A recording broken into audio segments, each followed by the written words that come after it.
大家好，我係中國香港演員鄭家生。你問我大陸植髮邊間好？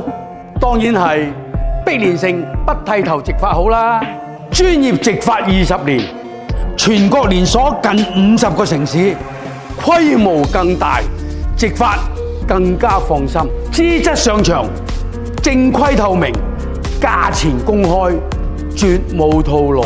連續18年代表中國參加世界植髮大會，植髮技術世界領先，廣東話、普通話、英語3語接待，溝通冇壓力，不剃頭嘅技術，舒適化嘅體驗，無需包紮，恢復快，返工出街都唔尷尬啦。18項嘅專利，名醫度身訂製服務，專利加名醫，植髮雙重保障。你哋想嚟大陸植髮，梗係嚟揾碧蓮城不剃頭植髮啦，實實在在嘅好口碑，香港人心目中最好嘅植髮機構。